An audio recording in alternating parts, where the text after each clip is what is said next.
आदरणीय दोस्तों और भक्तों, जब रावण पुनः सीता हरण के निश्चय पर अटल हो गया, तब उसने मारीच के पास जाकर क्या कुछ कहा, इस वृतांत पर एक नज़र डालते हैं। दोस्तों, जब रावण शूर्पणखा के रोंगटे खड़े कर देने वाले मनोवैज्ञानिक प्रभाव से युक्त वचन सुनकर अपने निश्चय यानी कि सीता हरण पर पुनः अटल हो गया, वह अपनी विमानशाला में गया और वहां से अपना व्यक्तिगत विमान स्वयं संचालित करता हुआ मारीच के आश्रम पर जा पहुंचा। रावण ने मारीच के पास पूर्वोक्त बात कह उसकी योजना में पुनः मदद करने हेतु कहा। उस पर एक बार पुनः रावण को समझाते हुए मारीच ने पुनः कहा कि हे राजन, प्रिय वचन बोलने वाले तो संसार में सर्वत्र पाए जाते हैं, परंतु हितकर कटु वचन बोलने वाले व सुनने वाले दोनों ही दुर्लभ हैं। तुम राम के विषय में अधिक जानते नहीं हो। तुम्हारे गुप्तचर तुम्हें सही सूचना नहीं दे पा रहे हैं, ऐसा प्रतीत होता है। राम लोक से समस्त राक्षस जाति को समाप्त करने में सक्षम हैं। तुम स्वेच्छाचारी व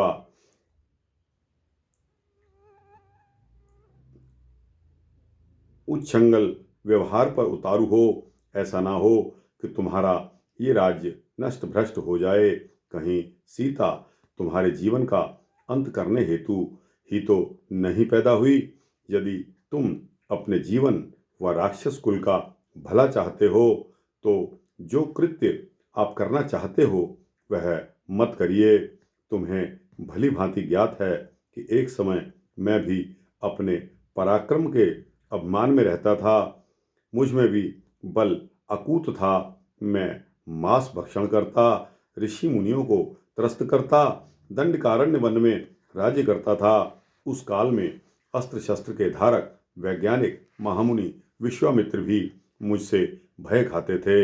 एक दिवस अपने किसी विशेष अनुष्ठान में व्यस्त होने का विचार करके तथा मेरे द्वारा किसी भी प्रकार की आशंका से ग्रस्त ऋषि यज्ञ की रक्षा हेतु दशरथ पुत्र लक्ष्मण को साथ ले आए थे। राम लक्ष्मण को साथ ले आए थे। वे यज्ञ में रत हो गए और राम रक्षा करने लगे। उस समय देखने में वो बच्चे ही थे। मैं अपने बल व विशाल शरीर के घमंड पर आश्रम में विघ्न के इरादे से जा घुसा।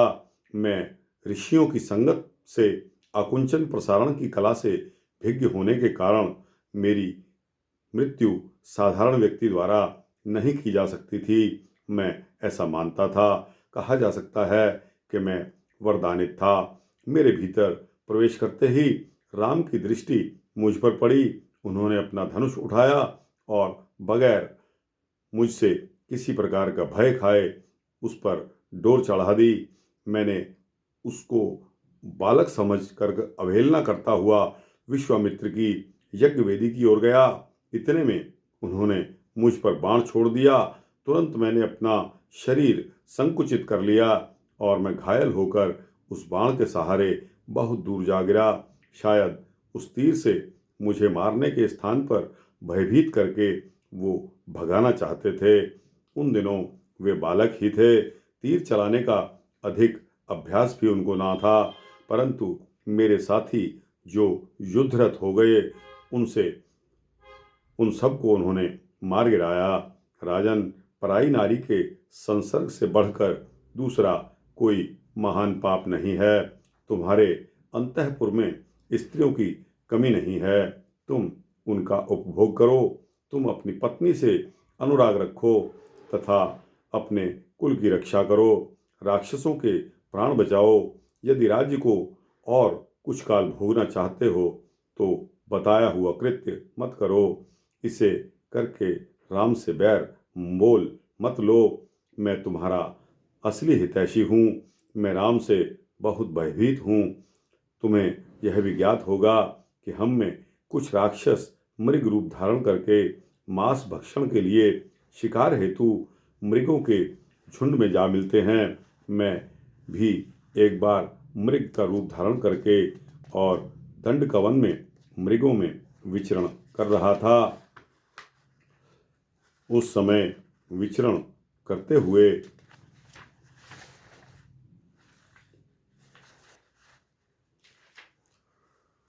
मेरे साथ अन्य 2 राक्षस भी थे। मैं उसी रूप में आश्रमों में प्रवेश कर गया। तब मानव रक्त का स्वाद मुझे बहुत ललचाता था। उसी काल में मैं लक्ष्मण को तपस्वी समझकर उसकी ओर बढ़ा।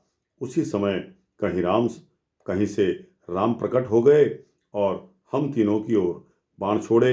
मैं तो राम के पराक्रम को जानता हूँ, इसलिए शठतापूर्वक उछलकर एक ओर भाग निकला। मेरे दोनों साथी वहीं मारे गए।